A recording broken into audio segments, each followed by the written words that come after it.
Okay, here we go. What we're looking at here is a Finton. Well, it's actually not a Finton, but it is the Finton. As far as we know, it's the only car in the world that has been baptized a Finton, and there is a special story behind that, but it would probably take a little bit long to explain that here on this video. What it is and what the history behind this car is that a gentleman near Blenheim up in the upper South Island of New Zealand bought a 1934 Chevrolet Master 6 sedan and started restoring it. He did the he pulled the body off the chassis. He took the engine out. He had the engine reconditioned quite some years ago, but until I got it, it was never started up. He cleaned up all the chassis. He relined all the brakes. He went through the gearbox, differential and so forth, did all the mechanical stuff, and then started to do the body. And unfortunately the man then got ill and died shortly after. So subsequently his brother and his widowed wife advertised the project.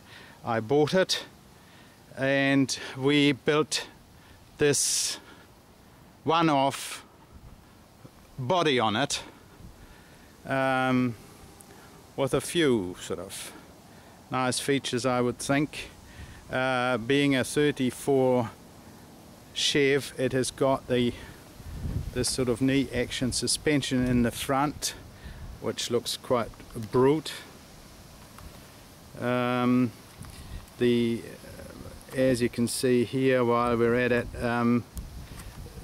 we've put an indicator system on the car with these nice bullet type indicators. Obviously we built the whole aluminium body over a wooden frame. We had to make the little mud guards, obviously.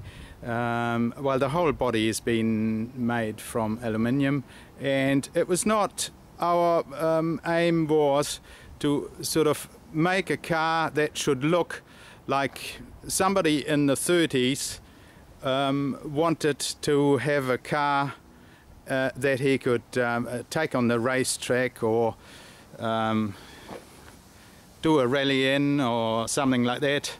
And we were not striving for perfection, like I can show that here.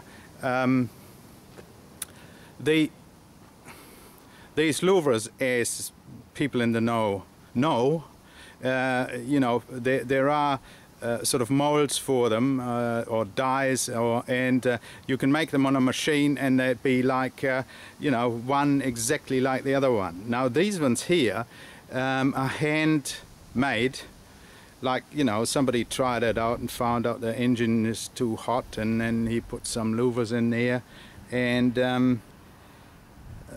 so yeah, that's what we did. And all the body is held together by a proper rivets, not screwed together but riveted together. Actually it was very hard to find these rivets, to be honest. Not that easy to get the stuff. But anyway, we modified the engine slightly in that we put twin SU carburetors on it.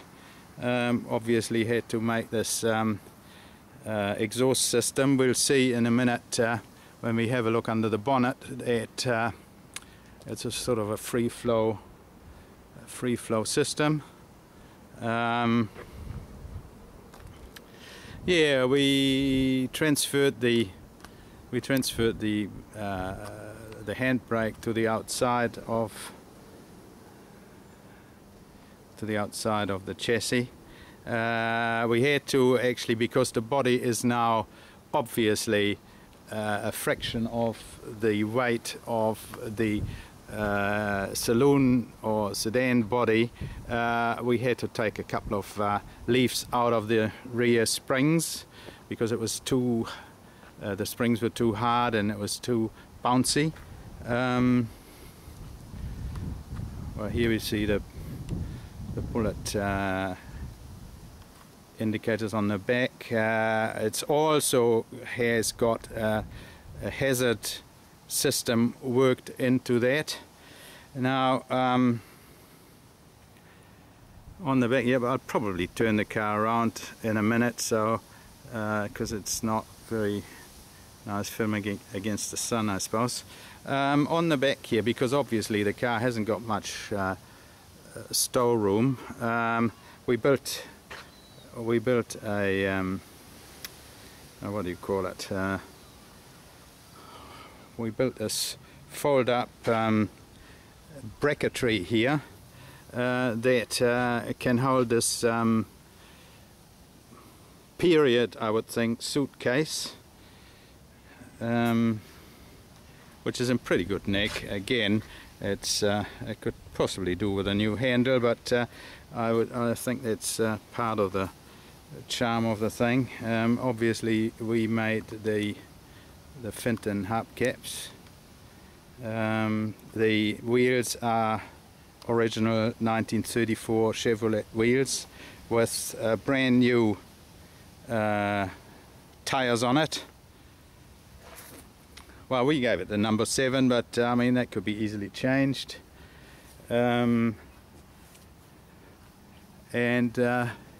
Yes. What else? Spare wheel on the side. It needs a special tool to come off, but which is supplied, obviously. Right. Now, what are we going to do first? I guess we have a look under the. We have a look in the engine bay, I suppose.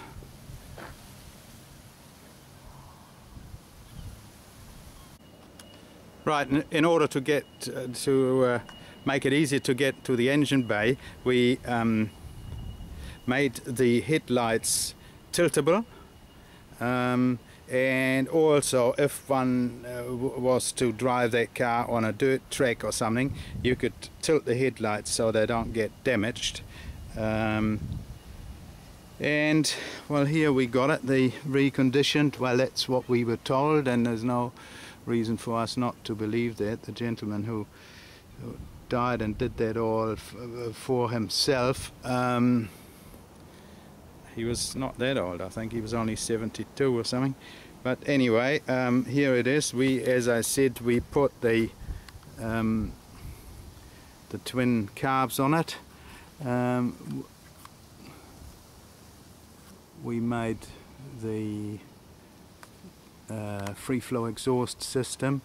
The bit hard to see with the sun. The inlet manifold had to be made, and we put the Finton onto that.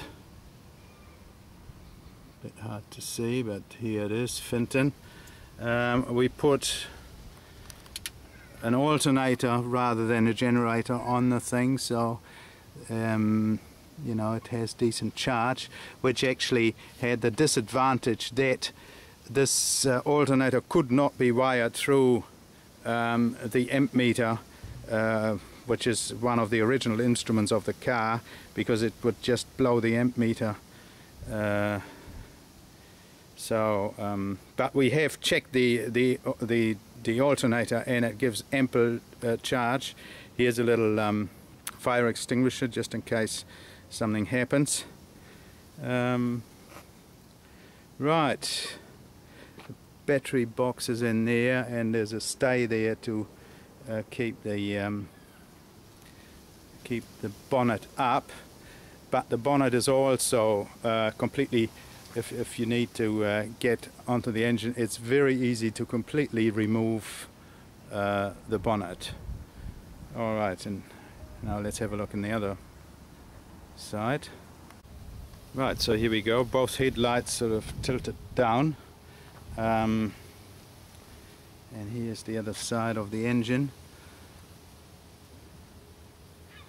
with a what are they called again, the fuel pump here. It's actually one of these square ones, in itself quite a valuable piece of machinery. Just for the record, that's the number there, and it's very hard to read it. It's R4. Oh, well, I have to get closer and try and read it. The camera doesn't like that. Anyway, it's a as I said, a Master 6 Chevrolet Master 6 engine, and I forget now what the cubic inch rating is for them. I have to look that up. I'll put it on the text. There's a few fuses behind in that box. Right. It's got a more modern radiator. A 50s Jaguar radiator in it.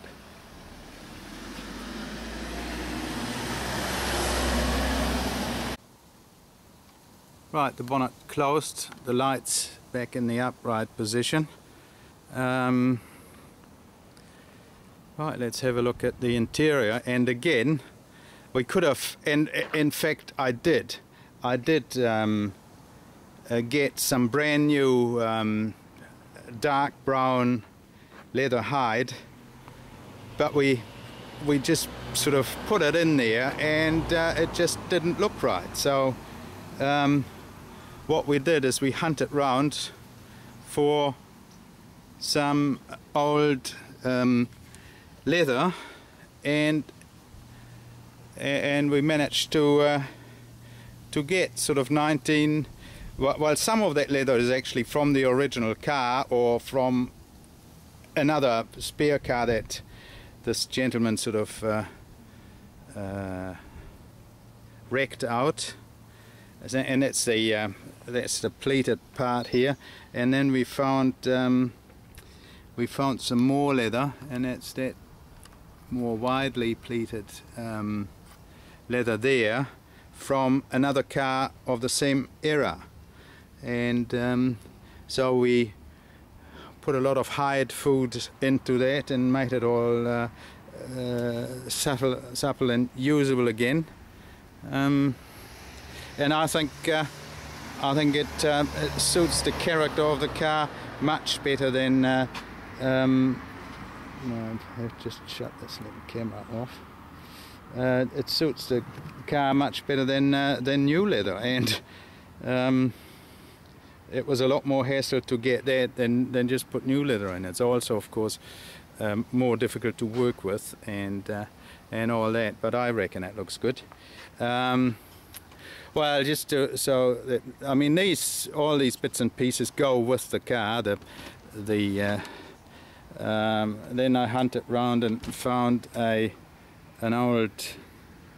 It's got written on it actually, college bag. Which fits very nicely behind the seat. This is obviously the tank filler, and we made this. We made the tank up for it.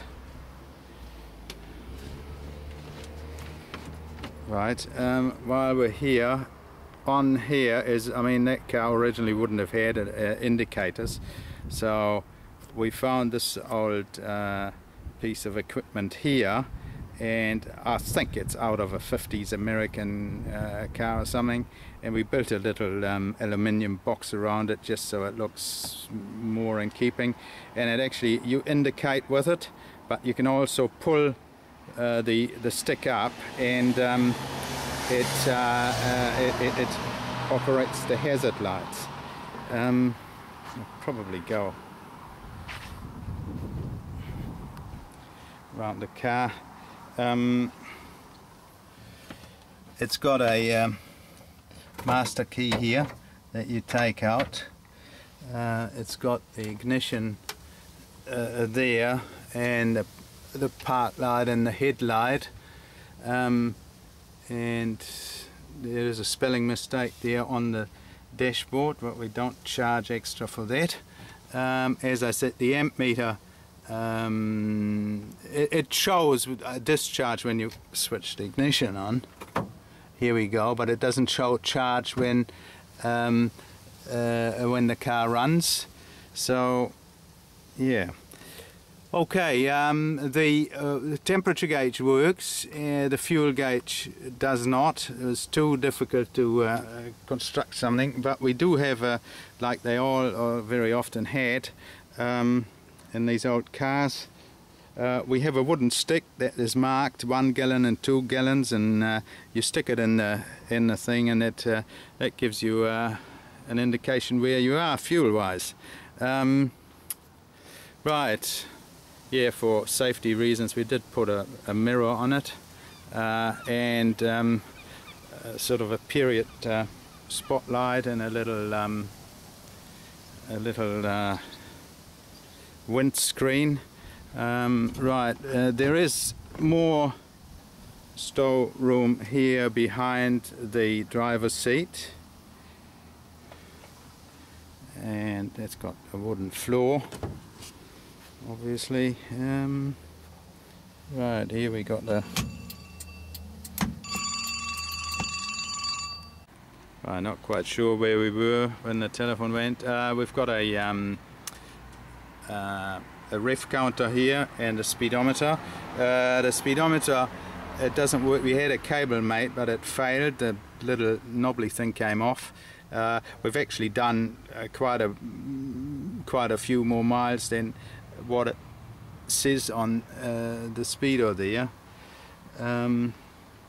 Yes, right, well, I think the next thing is we have a few more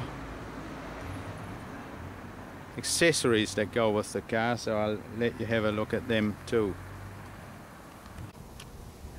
Now here we have the accessories. We have a jerry can that can go on the back instead of the suitcase. We've got, as I said, the fuel gauge here. It says, don't know if you can read it, Finton fuel, and we've marked it 1 and 2 gallons. And for people that don't know what a gallon is about 4.5 and a little bit litres. We've got a mechanic's suit here, overall, with the nice, the mechanic would have to be reasonably slim, I have to say. It's not a very big size.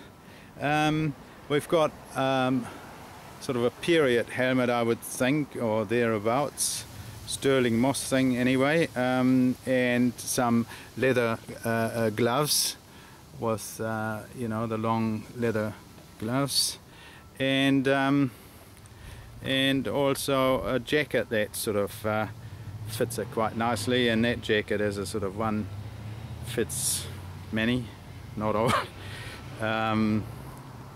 type size. So and we also got, and I'll have some photos on the website, we've got a tonneau cover for it, just if it's parked somewhere when it's raining or something like that. You can put that on, or when it's just sitting in the garage. So yes, so that is the whole package. And now the only thing we got to do is we need to take it for a drive and show you how it drives, but It's getting very late. That was my wife before. She wants me to come home for dinner, so we'll do that. As you can see by the long shadows, it's getting very late now. We're in the middle of summer here. But anyway, we'll take it out tomorrow or the day after and show you how it runs. And yeah, so for somebody, this is the chance to own the one and only Finton in the world. And then for seriously interested people, we'll let you know what the story behind the Finton is. And when I say we made this car, it's, well, we designed it, and we is myself and Mr. Titch Finlay, my chief restorer and panel beater, and I'm not a hands-on man. I'm a, well, not all that much anyway. I used to work in the medical field, and but my chief restorer, Titch Finlay, he made all the bits and pieces for this car, and with regards to the design, we discussed how things should be done and blah blah blah. So here it is, the finished result, 1934 Finton, based on a 1934 Chevrolet Master 6.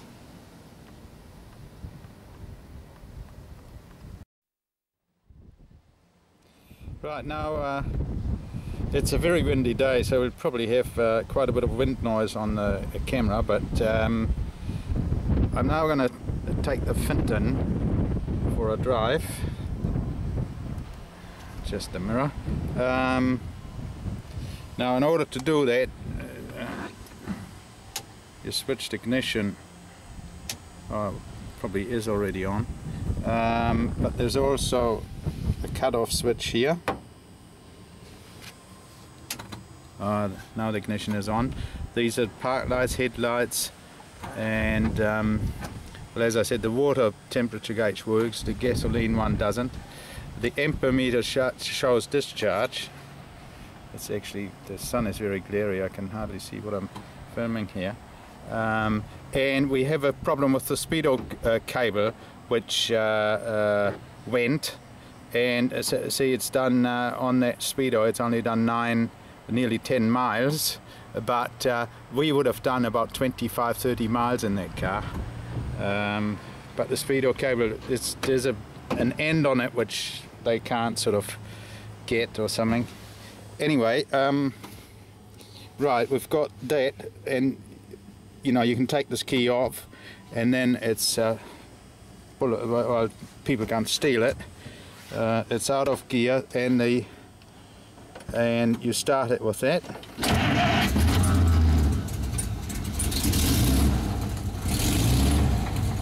Right.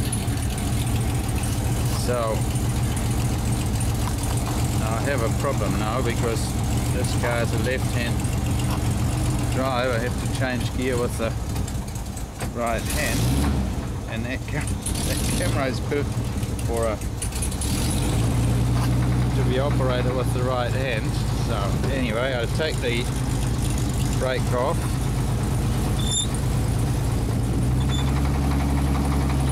Oops, and I had put it into reverse. The gear pattern, of course, is reverse. First, second, third. Okay, so right, I'll get away from here, and then I can hopefully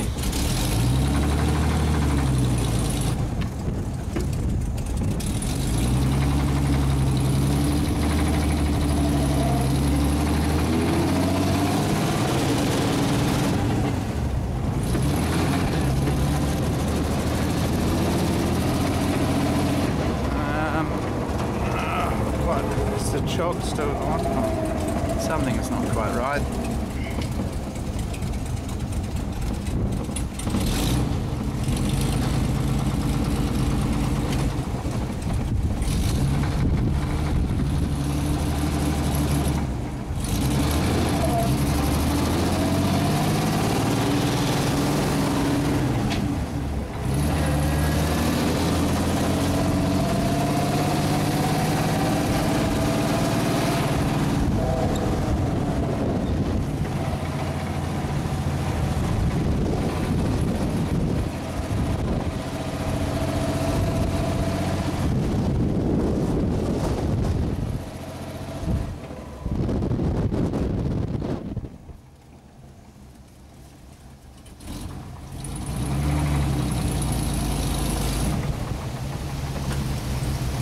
there is a bit of a clonk there, and well, we suspect it's got the cast iron pistons in there. We as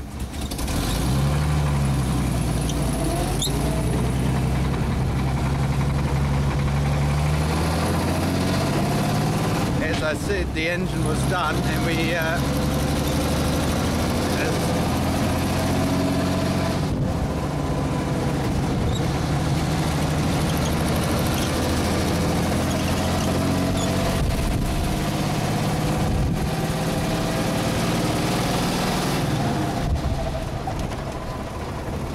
brakes are actually pretty good. In fact, you've got to be careful if you stand on them too much. They are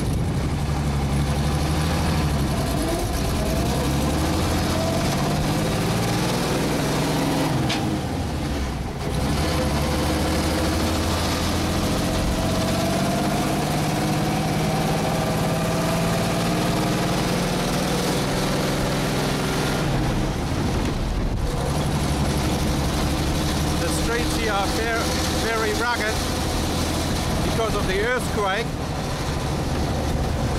They used to be all nice and smooth, and after our earthquake they're now pretty stuffed. And while the city council is doing a lot to fix them up, they can't all be done at the same time.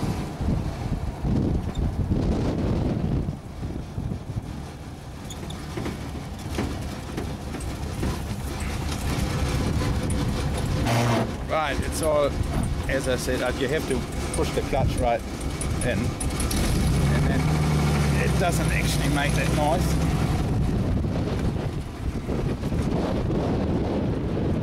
Turning circuit is not the best, but it's adequate.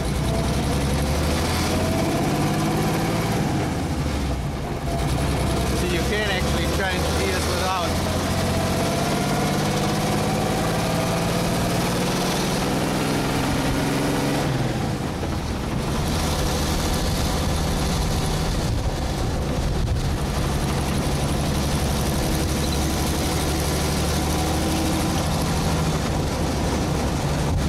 Right, now I'll dress Sebastian up and get him to drive the